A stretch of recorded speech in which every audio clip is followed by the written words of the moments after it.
Voilà, bienvenue dans ce module numéro 6. On va voir comment appliquer à votre agenda les principes que nous avons vus jusqu'ici. Alors, le premier truc à bien comprendre avec votre agenda, c'est l'élément suivant. Ce qui n'est pas fait, ce qui n'est pas dans l'agenda ne sera pas fait. Et c'est pour ça que j'aime pas les to-do list, c'est parce que les to-do list, finalement, c'est une liste de tâches pêle-mêle, en vrac, peut-être avec certaines priorités, mais qui ne prennent pas en considération la temporalité. Ok. Que l'on soit bien d'accord, je ne suis pas contre les listes, parce que j'utilise également beaucoup de listes pour, par exemple, les listes de choses à faire, mais que je ne veux pas faire à un moment donné. C'est-à-dire toutes des choses que je vais faire un jour, peut-être, mais qui me permettent finalement de me libérer l'esprit. Ou alors ma liste de livres à lire, ma liste de lieux à visiter, ma liste d'idées pour mes emails, etc. etc. Ok. Donc ça, c'est le premier truc à faire, c'est bien comprendre que tout ce qui n'est pas dans votre agenda ne sera jamais fait. Maintenant, je vais vous montrer comment je remplis mon agenda. Donc ici, j'ai utilisé Google Agenda, Google Calendar, pardon, et vous voyez qu'il est vide. Donc ça ne veut pas dire que je fous rien de mes journées, c'est juste qu'en fait, je n'utilise pas Google Agenda pour planifier mes journées, mais j'utilise le logiciel Workflowy. Je vous en parlerai dans le module bonus. Donc le premier truc que je commence à faire, c'est inscrire, si on reprend la matrice d'Eisenhower, les tâches qui se trouvent dans le cadran, dans le carré, des tâches qui sont importantes et non urgentes. Donc en général, je travaille sur un objectif à la fois. Ok. Et ensuite, il y a des contraintes utiles. Donc je vais quand même un petit peu vous parler des contraintes utiles. Les contraintes utiles, ce sont des activités qui, sur le court terme, sont contraignantes, mais qui, sur le long terme, vont vous donner des ressources, comme par exemple le sport. Sur le court terme, vous transpirez, vous avez des courbatures, mais sur le long terme, vous dormez mieux, vous gérez mieux votre stress et vous devenez plus attrayant. Voilà. Et en fait, les contraintes utiles vont vous permettre d'aller loin plutôt que d'aller vite. Donc ces contraintes utiles, pour moi, il y a quatre catégories.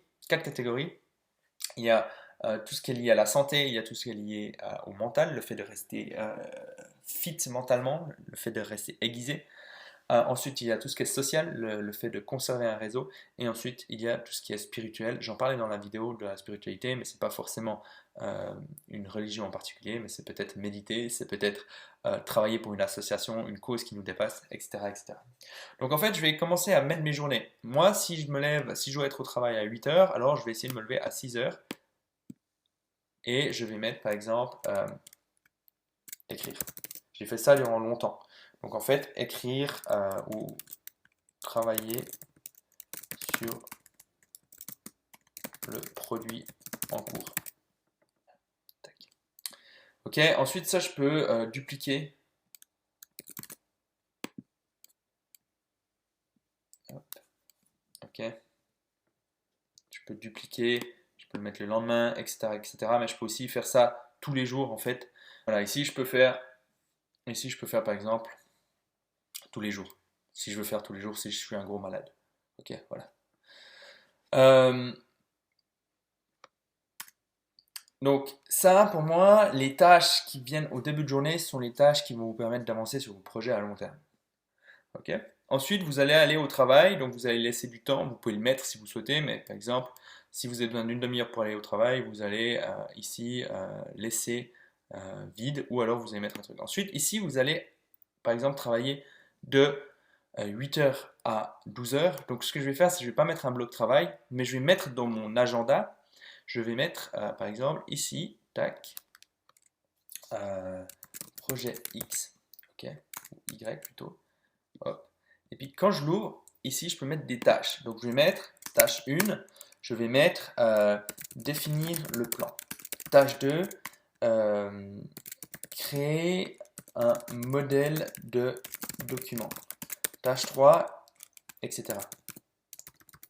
Ok. Et en fait, pourquoi je mets ça ici? Parce que ça permet aux gens, si je partage mon calendrier, de voir que je suis occupé. Ok. Ensuite, pause. Qu'est-ce que je vais faire durant les pauses? Qu'est-ce que je vais faire? Je vais faire par exemple tout ce qui est Instagram ou tout ce qui est dans la case matrice d'Eisenhower en bas à droite, c'est-à-dire les tâches qui sont non urgentes, non importantes. Mais ça peut aller aller parler avec des gens, etc. Ensuite, de ici à ici, par exemple, je vais mettre traiter les emails. Ok? Donc là, pause. Vous avez vu, j'ai mis un espace. Pourquoi je mets un espace ici entre traiter les emails et la pause? Tout simplement parce que c'est de la réserve. C'est de la réserve. Ensuite, je reprends le travail, par exemple de 14 heures à 17 heures. Donc là, peut-être que ce sera une réunion. Réunion avec Jacques, hop. Et puis dans la réunion avec Jacques, je peux mettre par exemple soit un lien d'un PV qu'on a en ligne, par exemple un lien Google Drive, ou alors je vais mettre les points à traiter. Mais je recommande d'avoir plutôt une URL. Là, on voit, hein, je peux rajouter un lien. Et en fait, de cette manière, je peux directement voir le PV et Jacques peut également mettre à jour le PV. Ensuite, ici, après la réunion, qu'est-ce que je fais? Parce que peut-être ça va être plus long la réunion, je vais mettre réserve. Ok? Et là, la réserve, finalement, c'est ce qui arrive souvent en fin de journée, il y a eu des décalages, etc. Et donc, ça me permet soit durant cette réserve d'avoir une sorte de tampon, hein, de tampon réserve pour les imprévus, ou alors je peux prendre de l'avance, donc je peux mettre réserve ou PV. Ok, PV de la séance. Et par exemple, ici, je vais mettre une tâche qui est rituel fin travail. Et là, je peux mettre définir les tâches du lendemain, contrôler les échéances de demain. Pas que j'ai oublié quelque chose. Et de cette manière, je vais réussir à quitter le travail sans, sans stresser pour la journée de demain et donc avoir un meilleur sommeil, etc., etc. Donc ça, c'est comment je planifie une journée. Maintenant, pour planifier une semaine, il y a toutes ces activités, tous ces rituels que je n'ai pas fait. Donc en fait, enfin, ces rituels, ces contraintes utiles qui sont importantes de planifier. Donc les contraintes utiles, c'est par exemple du sport. Donc moi, je me dis, bon, ici, hop, je vais faire du sport. Tac. Ici, je vais voir, je sais pas, resto avec Marie, par exemple. Etc., etc. Après, si vous habitez près de chez vous, vous pouvez aussi très bien vous dire, bon ben ici, entre midi et 2 heures, moi c'est ce que je faisais parce que je mange en général qu'une fois le soir, je mets sport. Voilà, c'est ce que je faisais. Bref, et de cette manière, vous commencez à avoir une structure. Donc d'abord les choses importantes sur le long terme et ensuite les choses qui doivent être faites. Maintenant, ici, vous voyez, il manque un peu de la couleur. Donc ce que vous pouvez faire, c'est ici, vous pouvez changer les couleurs des différents blocs en fait. Ok. Là, par exemple, si je mets, je pense, vu que j'ai mis un rappel, ça devrait être bon. Hop, tous les événements et les suivants. Hop, voilà. Et puis ici, je pourrais aussi changer les couleurs. Bon, je vais pas le faire. Après, tout ce qui est sport, je pourrais par exemple mettre violet. Voilà. Hop, hop. Et de cette manière, quand vous prenez votre agenda, vous voyez si, durant une semaine, vous avez oublié quelque chose d'important. Okay, par exemple, tout ce qui est pour le cerveau, donc la lecture, tout ça, vous pourrez très bien vous dire, bon ben pour moi, je vais prendre la couleur verte. Okay. Tout ce qui est social, je vais prendre la couleur jaune, par exemple. Et de cette manière, petit à petit, vous allez vous habituer à ce mode de fonctionnement, et puis vous allez arriver sur la semaine suivante. Je vais y arriver. Ah, non, je prends les mois, semaine suivante. Et là, vous allez vous dire, ah, il manque de la couleur, par exemple.